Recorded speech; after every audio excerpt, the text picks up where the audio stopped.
الحمد لله نحمده ونستعينه ونستغفره ونعوذ بالله من شرور أنفسنا ومن سيئات أعمالنا من يهده الله فلا مضل له ومن يضلل فلا هادي له وأشهد أن لا إله إلا الله وحده لا شريك له وأشهد أن محمدًا عبده ورسوله أما بعد فإن خير الحديث كتاب الله وخير الهدي هدي محمد صلى الله عليه وسلم وشر الأمور محدثاتها وكل محدثة بدعة وكل بدعة ضلالة وكل ضلالة في النار فأعوذ بالله السميع العليم من الشيطان الرجيم بسم الله الرحمن الرحيم لعن الذين كفروا من بني إسرائيل على لسان داود وعيسى بن مريم ذلك بما عصوا وكانوا يعتدون كانوا لا يتناهون عن منكر فعلوه لبئس ما كانوا يفعلون۔ محترم سامعین کرام، بزرگان دین، نوجوانان ملت اسلامیہ اور خواتین اسلام، گزشتہ خطبہ جمعہ سے پہلے تک مسلسل اس بات کی کوشش کی جا رہی تھی کہ آپ حضرات کے سامنے اس ذمہ داری کو واضح کیا جائے کہ یہود و نصارہ، اسلام دشمن، قضیہ فلسطین اور فلسطین کے مسئلے میں مسلمانوں کے درمیان مسلمانوں کا لبادہ اوڑھ کر کے زندگی گزارنے والے منافقین اور ایسے لوگ جو پیٹھ پیچھے سے خود مسلمانوں کو زخمی کرنے کی پالیسی پر چلتے ہیں، ان کے حقائق آپ کے سامنے واضح کیے جائیں۔ اللہ رب العالمین کے فضل و کرم سے کچھ باتیں اس سے متعلق آئیں۔ آج میں قرآن مجید کی چند آیتوں کی روشنی میں ان چند صفات کا تذکرہ کرنا چاہتا ہوں جن صفات کو رب کائنات نے یہودیوں اور نصرانیوں کی صفتوں کے ضمن میں قرآن مجید کے اندر ذکر فرمایا ہے۔ سورہ مائدہ کی ایک آیت کریمہ میں نے آپ کے سامنے تلاوت کی۔ اس آیت کریمہ میں اللہ رب العالمین نے بنو اسرائیل یعنی یہودیوں کی ایک صفت کا تذکرہ فرمایا کہ وہ نہی عن المنکر کے فریضے کی انجام دہی نہیں کرتے، لوگوں کو برائی کرتے ہوئے پاتے ہیں تو ٹوکتے نہیں، اصلاح کی کوشش نہیں کرتے، بل فعلوہ، بلکہ نہی عن المنکر کے فریضے کی انجام دہی کو ترک کرنے کے بعد وہ خود نہی عن المنکر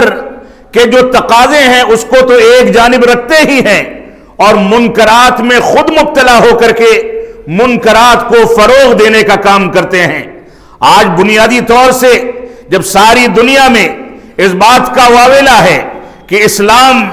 اور اسلام کی حقیقی تصویر کو سامنے رکھ کر کے اسلام کی سچائی کو سمجھا جائے اور بین الاقوامی طاقتیں اس بات میں لگی ہوئی ہیں کہ صلیبی اور یہودی اور مسلمانوں کے درمیان کی جو جنگ ہے، جو فکری جنگ بھی ہے، ہتھیاروں کی جنگ بھی ہے، بیت المقدس کی جنگ بھی ہے، مسلمانوں کے مقدسات کی بھی جنگ ہے، اس جنگ کو بڑی خوبصورتی کے ساتھ عالمی طاقتوں نے مسلمانوں کے درمیان کی جنگ بنا کر کے شیعہ سنی فساد کے ذریعے اس کو بڑھاوا دے دیا۔ صورتحال یہ ہے کہ مسلمان یہودیوں کی اور نصرانیوں کی صفتوں کو اپنانے کے باوجود اس بات کا دعوے دار ہے کہ ہم یہودیوں کے مخالف ہیں، اس بات کا دعوے دار ہے کہ ہم فلاں کی پالیسی کی مخالفت کرتے ہیں، لیکن اندرونی طور پر اگر جائزہ لیا جائے تو دیندار طبقہ اور دنیا دار طبقہ، مسلمانوں کا کوئی بھی طبقہ ہو، ہر طبقے کے اندر اہل کتاب سے مشابہت، ان کی پالیسیوں کو اپنا کر کے اس کے مطابق زندگی کو ڈھالنے کی صفت اور اس کو اپنا کر کے اسی کا ہو کر کے رہ جانے کی صفت مسلمانوں میں کثرت کے ساتھ بڑھتی چلی جا رہی ہے۔ سورہ مائدہ کی ایک آیت میں نے آپ کے سامنے تلاوت کی، در حقیقت اس سے پہلے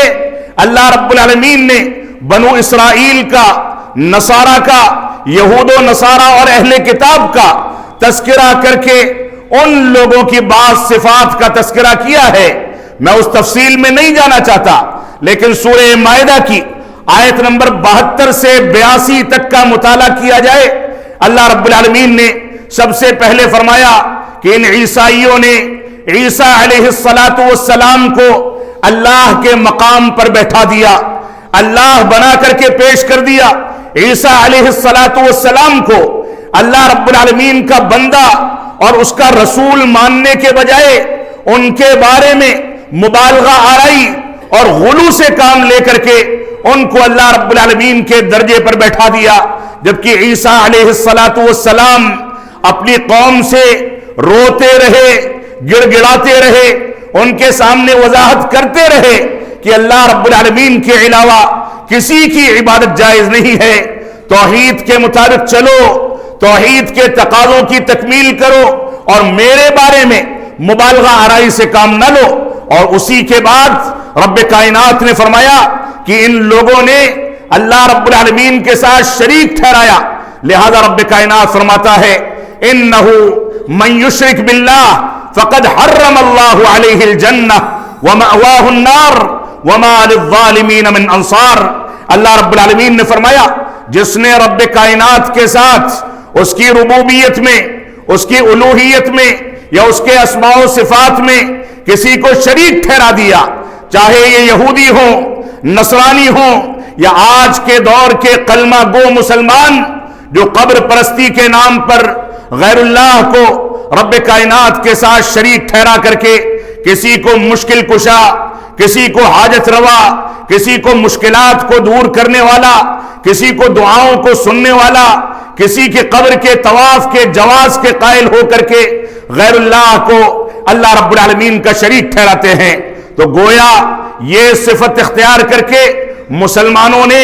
یہودیوں اور نصرانیوں کی صفت اختیار کر لی اور اپنے دین کو منہدم کر کے تباہ و برباد کر دیا. رب کائنات نے اس دنیا میں تمام انبیاء کرام کو محض اس وجہ سے مبعوث فرمایا تاکہ وہ یہ وضاحت کر دیں کہ اللہ رب العالمین کے علاوہ کوئی معبود حقیقی نہیں اور اللہ رب العالمین تنہا عبادت کے لائق ہے اور اسی سے دعائیں کی جائیں، اسی کو خالق و مالک مانا جائے، اسی کو رازق و جبار مانا جائے، اسی کی جانب اس کی صفتوں کی نسبت کی جائے اور غیر اللہ کی جانب ان چیزوں کو گھما کر کے ایسی بات نہ کی جائے جس کی بنیاد پر کوئی بھی یا ادنا سا بھی شرک لازم آئے. تو اللہ رب العالمین نے یہود و نصارہ کی صفت میں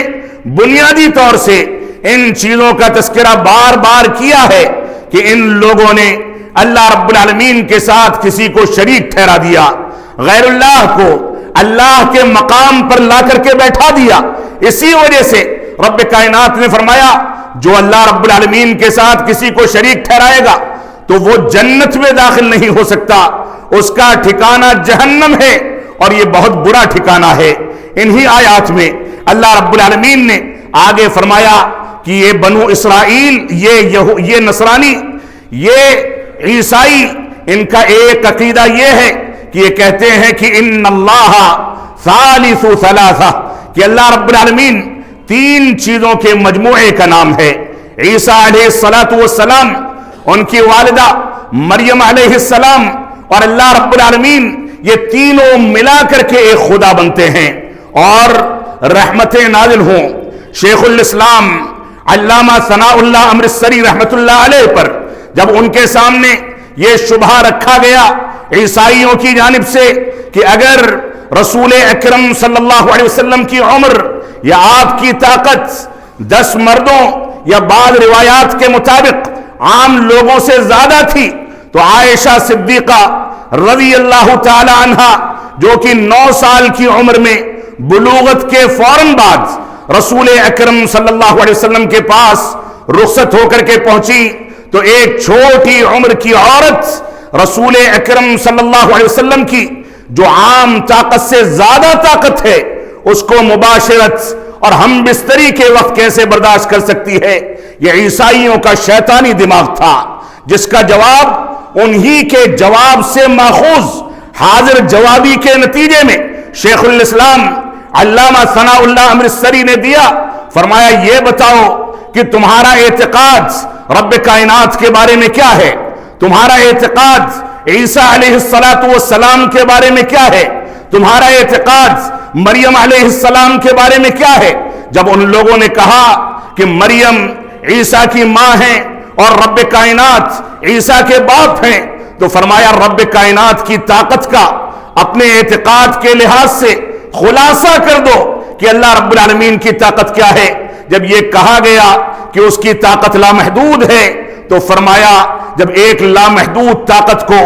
مریم علیہ السلام جیسی ایک خاتون برداشت کر سکتی ہے تمہارے اعتقاد کے مطابق، تو ایسی صورت میں نبی آخر الزماں اور عائشہ صدیقہ رضی اللہ تعالی عنہا کا معاملہ تو بالکل عام انداز کا ہے۔ یہ صورتحال تھی، ہمارے اسلاف نے اس انداز سے ان لوگوں کے شبہات کے جواب دے کر کے اسلامی تعلیمات کو واضح کیا، اس کی شفافیت کو بیان کیا، اس کی پاکیزگی کو بیان کیا۔ تو یہ ہمارے اسلاف تھے، اللہ رب العالمین اپنی رحمتوں سے ان کو ڈھانپ لے۔ تو عیسیٰ علیہ السلام کے بارے میں ان لوگوں کا یہ اعتقاد تھا کہ ان اللہ ثالث ثلاثہ، کہ اللہ رب العالمین تین چیزوں کا نام ہے۔ اور آج کے دور میں اگر مسلمانوں کے اعتقاد کو دیکھا جائے، مسلمانوں کے عقیدے کو دیکھا جائے، مسلمانوں کے مختلف انداز کے افکار کا دراسہ کیا جائے، تو ایسا طبقہ مسلمانوں کے اندر موجود ہے جو یہ کہتا ہے کہ علی رضی اللہ تعالیٰ عنہ اللہ رب العالمین کے مقام پر فائز تھے۔ اللہ رب العالمین علی رضی اللہ تعالیٰ عنہ کی شکل میں مدینہ میں حکومت کرتا تھا، اور ایک وہ طبقہ جو رسول اکرم صلی اللہ علیہ وسلم کی آخری وصیتوں کی مخالفت کرتا ہے، وہ یہاں تک کہتا ہے وہی جو مستوی عرش تھا خدا ہو کر اتر پڑا ہے مدینہ میں مصطفیٰ ہو کر۔ اس انداز کے غلط اعتقادات، وحدت الوجود اور غلط انداز کے عقائد کے حاملین آج اسلام کے سب سے بڑے ٹھیکیدار بن کر کے ساری دنیا میں اس بات کا واویلا کرتے ہیں کہ ہمارے علاوہ سب کے سب کافر ہیں، کوئی اسلام کو نہیں سمجھ سکا۔ تو مسلمانوں نے اگرچہ بالکل واضح انداز میں یہ دعویٰ تو نہیں کیا کہ اللہ رب العالمین کے علاوہ بھی کوئی معبود حقیقی ہے، لیکن اس انداز کے اعتقادات اور ان اعتقادات سے نکلنے والے نتائج ایسے بھرے پڑے ہیں جس میں مسلمانوں نے عیسائیوں کی اس مشابہت کو اختیار کیا ہے۔ اللہ رب العالمین نے آگے فرمایا حکم دیتے ہوئے قل یا اہل الکتاب لا تغلوا فی دینکم، اے اللہ کے نبی صلی اللہ علیہ وسلم آپ فرما دیجئے کہ اے اہل کتاب تم دین میں مبالغہ آرائی نہ کرو، دین میں زیادتی مت کرو، دین کے اندر مبالغہ آرائی سے کام نہ لو، اور غیر حق طریقے سے، باطل طریقے سے مبالغہ آرائی سے بچو۔ وَلَا تَتَّبِعُوا أَهْوَاءَ قَوْمٍ قَدْ ضَلُّوا مِنْ قَبْلُ وَأَضَلُّوا كَثِيرًا وَضَلُّوا عَنْ سَوَاءِ السَّبِيلِ، اور فرمایا یہ بھی سن لو کہ ان لوگوں کا طریقہ اختیار نہ کرو جن لوگوں نے خود گمراہی اختیار کی، لوگوں کو گمراہ کیا اور گمراہی کا راستہ اختیار کر کے اس دنیا سے چلے گئے۔ آگے رب کائنات نے اسی آیت کریمہ کا تذکرہ فرمایا جس آیت کریمہ کی تلاوت ابتدا میں کی گئی ہے۔ اب یہاں پر ان آیتوں میں رب کائنات نے جو حقائق بیان کر دیے، ان حقائق کے تناظر میں مسلمانوں کو اپنے اعمال، اپنے عقائد اور اپنے عمل کا جائزہ لے کر کے اس بات کا نتیجہ نکالنا چاہیے کہ ہم کتنا بھی واویلا کر لیں، کتنا بھی شور مچا لیں، یہود و نصارہ کے خلاف کتنا بھی پروپیگنڈا کر لیں، اگر ہم نے یہود و نصارہ کی ایجاد کردہ صفت نہیں عن المنکر سے خاموشی اور اسی طریقے سے شرک باللہ کی ترویج کا کام نہیں چھوڑا ہے، تو گویا ہماری گھٹیوں میں یہودی بھی بستے ہیں، نصرانی بھی بستے ہیں، ہم کو اس سے توبہ کرنی ہوگی۔ رسول اکرم صلی اللہ علیہ وسلم کا فرمان ہے، لا تطرونی کما اطرت النصارى ابن مریم انما انا عبد فقولوا عبد اللہ ورسولہ۔ اے لوگوں سن لو، مجھ کو بڑھا چڑھا کر کے پیش نہ کرو، میرے بارے میں مبالغہ آرائی سے کام نہ لو، جیسے عیسیٰ ابن مریم کے بارے میں عیسائیوں نے مبالغہ آرائی کر کے ان کے بارے میں غلو کیا، ان کو ثالث و ثلاثہ قرار دیا، ان کو رب کائنات کے ساتھ شریک ٹھہرایا، میرے بارے میں غلو نہ کرنا۔ بعض روایات میں ہے الا لا تتخذوا قبری عیدا، اے مسلمانوں سن لو کہ میری قبر کو عید اور بھیڑ لگانے کی جگہ نہ بنانا، اس پر بیٹھ کر کے قرآن مجید کی تلاوت نہ کرنا، تم اس پر بیٹھ کر کے دعائیں اور منتیں نہ رکھنا، کیونکہ میں رب کائنات کا بندہ ہوں، اگر مانگنا ہے تو اللہ رب العالمین سے مانگو۔ اللہ کے نبی صلی اللہ علیہ وسلم نے فرما دیا کہ مجھ کو بڑھا کر کے پیش نہ کرو، جیسے عیسائیوں نے عیسیٰ ابن مریم علیہ السلام کو بڑھا کر کے پیش کیا، انما انا عبد، میں اللہ رب العالمین کا بندہ ہوں۔ اللہ رب العالمین نے مجھ کو عام انسانوں کے طریقے سے پیدا کیا اور اس کے بعد رسالت و نبوت سے سرفراز کر کے مجھ کو ایک مقام اور ذمہ داری دے دی، لہذا مجھ کو اللہ کا بندہ سمجھو اور اس کا رسول سمجھو، میرے بارے میں مبالغہ آرائی سے پرہیز کرو۔ اور اس کے بعد اللہ رب العالمین نے فرمایا لعن الذین کفروا من بنی اسرائیل علی لسان داؤد، اللہ رب العالمین کی بنو اسرائیل پر یعنی یہودیوں پر داؤد علیہ السلام اور عیسیٰ علیہ السلام کی زبان کے ذریعے سے لعنت وارد ہوئی ہے۔ کیوں لعنت وارد ہوئی ہے؟ رب کائنات نے کیوں لعنت بھجوائی اور کیوں لعنت بھیجی؟ اپنے برگزیدہ بندوں اور اپنے انبیاء اور رسولوں کے ذریعے ان کے اوپر لعنت کا کام کیوں کیا گیا؟ فرمایا ذالک بما عصوا وکانوا یعتدون، یہ اس وجہ سے کہ یہ لوگ نافرمانی کرتے تھے اور حد سے تجاوز کر جاتے تھے، مبالغہ آرائی سے کام لیتے تھے، اس وجہ سے ان لوگوں کے اوپر لعنت بھیجی گئی۔ کانوا لا یتناہون عن منکر، ان لوگوں کو حکم دیا گیا تھا کہ برائی کو دیکھیں تو روک دیں، امت اسلامیہ کو اس حکم کی تاکید کی گئی کہ برائی کو دیکھو تو ہاتھ سے روک دو، زبان سے روک دو، اور اگر فتنے کا خدشہ ہے اور تمہارے لیے اس بات کا خطرہ ہے کہ تمہاری جان ہلاکت میں پڑ جائے گی، تم پریشانی میں پڑ جاؤ گے، تو کم از کم اس برائی کو اپنے دل میں برا جانو، برا جانو گے تو کم از کم اپنی ذات کو برائی سے محفوظ کر لو گے۔ اور ہر مومن اور ہر مسلمان اگر ایسا عمل کرے گا تو کم از کم برائی پر عمل کرنے کے بجائے وہ برائی کو اپنی ذات سے ہٹا کر کے برائی کی مقدار کو کم کرنے میں ایک نمایاں کردار ادا کرے گا۔ تو اس وجہ سے اللہ کے نبی صلی اللہ علیہ وسلم نے ہم کو اس بات کا حکم دیا، تو فرمایا رب کائنات نے کانوا لا یتناہون عن منکر، یہ لوگ منکرات سے لوگوں کو روکتے نہیں تھے، فعلوہ، بلکہ منکرات کو انجام دیا کرتے تھے، برائیوں کو اپنایا کرتے تھے۔ آج مسلمان بڑے آرام کے ساتھ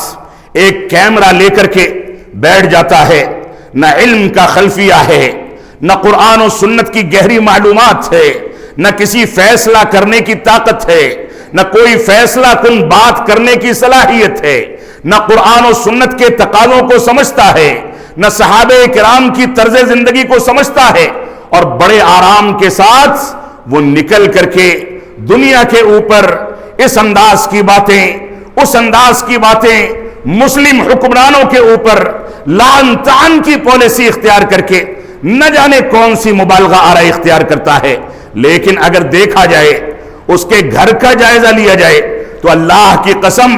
باپ اگر صلاۃ فجر میں بیٹے کو جگانے میں کامیاب ہو جائے تو اللہ رب العالمین کی بہت بڑی نعمت ہے۔ بیٹا آنکھیں نکال کر کے باپ کو ڈرا دے گا۔ حرام کمانے سے اگر بیٹے کو باپ روکنے میں کامیاب ہو جائے تو ایسی صورت میں شاید ہم باکمال انسان بن جائیں، لیکن صورتحال یہ ہے کہ ہم چلتے ہیں، ہمارے پڑوس میں شراب پی جاتی ہے، نشہ کیا جاتا ہے، ہم جس آدمی سے سودا سلوک کرتے ہیں، کوئی سامان خریدتے ہیں، وہ سودے کو تولنے میں کانٹا مارتا ہے، لیکن ہمارے اندر اتنی جرأت نہیں ہے کہ ہم اس کو اس منکر سے روک سکیں، ہم اس کو بتا سکیں کہ یہ عذاب الہی کو دعوت دینے کے مرادف ہے، یہ رب کائنات کے عذاب کو حلال کرنے والی چیز ہے۔ مسلم معاشرہ تربیتی طور پر اسلامی تعلیمات کے تناظر میں ٹوٹتا چلا جا رہا ہے، اور ہر شخص دوسروں کے سامنے تو زبان کھولتا ہے، لیکن اپنے گھر میں اپنی بیوی کے آگے، اپنے بچوں کے آگے، اپنے ماں باپ کے آگے، اپنے رشتہ داروں کے آگے وہ جرأت کر کے دکھائے، کسی غنڈہ گردی کرنے والوں کو اپنے ہاتھ کے ذریعے غنڈہ گردی سے روک کر کے دکھائے، کہیں رشوتیں لی جاتی ہوں تو لوگوں کے ہاتھوں کو رشوتوں کی لین دین سے روک کر کے دکھائے، کوئی بیڑی سگریٹ پیتا ہے اس کی بیڑی سگریٹ کو چھوڑا کر کے دکھائے، کوئی نشہ کرتا ہے اس کے نشے کی عادت کو چھوڑا کر کے دکھائے۔ صورتحال یہ ہے کہ منکرات دور کرنے کے بجائے، منکرات کی مخالفت کرنے کے بجائے، نہیں عن المنکر کا فریضہ انجام دینے کے بجائے، ہم خود اس میں دھیرے دھیرے ملوث ہوتے چلے جاتے ہیں۔ ہمارے گھر کی خواتین بے حیائی اور بے پردگی کے ساتھ باہر نکلیں، گھر کے سرپرست کے اندر اتنی سکت نہیں ہے کہ ان کو ٹوک سکے،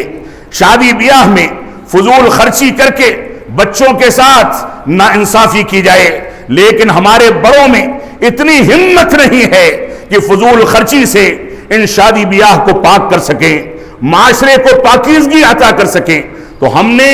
اگر دیکھا جائے تو عملی طور پر یہودیوں کی اس صفت کو اختیار کر لیا ہے، جس کے بارے میں اللہ رب العالمین نے فرمایا کانو لا یتناہون عن منکر، کہ یہ لوگ منکرات سے روکتے نہیں تھے، فعلوہ بلکہ اس کو انجام دیتے تھے۔ آگے رب کائنات نے فرمایا ترى كثيرا منهم يتولون الذين كفروا لبئس ما قدمت لهم انفسهم ان سخط الله عليهم وفي العذاب هم خالدون۔ اے اللہ کے نبی صلی اللہ علیہ وسلم، آپ ان میں سے اکثریت کو پائیں گے، ان یہودیوں کی اور اہل کتاب کی اکثریت کو پائیں گے، اور انہی کی صفات پہ چلنے والے آج کے مسلمانوں کی اکثریت کو اسی پر دیکھا جا سکتا ہے۔ رب کائنات نے فرمایا آپ دیکھیں گے ان میں سے اکثریت کو کہ وہ کفار و مشرکین سے دوستیاں کرتے ہیں، ان سے دوستی کر کے اسلامی تعلیمات کا سودا کرتے ہیں، ان سے دوستی کر کے خود مسلمانوں کے خلاف مخبری کرتے ہیں، ان سے دوستی کر کے خود اپنے اسلام اور اپنے مسلمان بھائیوں کے رازوں کو ان کے سامنے اگل کر کے اسلام اور مسلمانوں کو کمزور کرتے ہیں۔ اللہ کے نبی صلی اللہ علیہ وسلم نے اللہ کے نبی صلی اللہ علیہ وسلم کو مخاطب کر کے فرمایا کہ آپ دیکھیں گے ان میں کی اکثریت یہود و نصارہ اور اہل کتاب کی اکثریت کفار سے دوستی کرتی ہے، ان کے ساتھ اٹھتی بیٹھتی ہے اور اسلام کے خلاف ان سے موالات کرتی ہے، ان کے ساتھ آ کر کے مسلمانوں کو نقصان پہنچاتی ہے۔ لبئس ما قدمت لهم انفسهم، ان لوگوں نے اللہ رب العالمین کے لیے جو کچھ آگے بڑھا دیا، قیامت کے دن جو کچھ بڑھا دیا وہ بڑی خراب چیز ہے۔ اپنے لیے جو سودا کیا ہے یہ گھاٹے کا سودا ہے، قیامت کے دن اسی کے نتیجے میں ان کو عذاب میں مبتلا کیا جائے گا۔ اللہ رب العالمین نے فرمایا ان سخط اللہ علیہم وفی العذاب ہم خالدون، ان لوگوں نے اللہ رب العالمین ان لوگوں سے اسی بنیاد پر ناراض ہو گیا کہ رب کائنات نے ان کو حکم دیا تھا کہ توحید کو اپنائیں، اہل توحید کے ساتھ چلیں، اتباع رسول کو اپنائیں اور متبعین سنت کے ساتھ اٹھے بیٹھیں، ان سے محبت کا اظہار کریں، صحابہ کرام کی عظمت کو سمجھیں اور صحابہ کرام سے محبت رکھنے والوں کے ساتھ اپنی جان نچھاور کر دیں۔ لیکن ان لوگوں نے کفار و مشرکین، صحابہ کرام کی تنقیص کرنے والوں،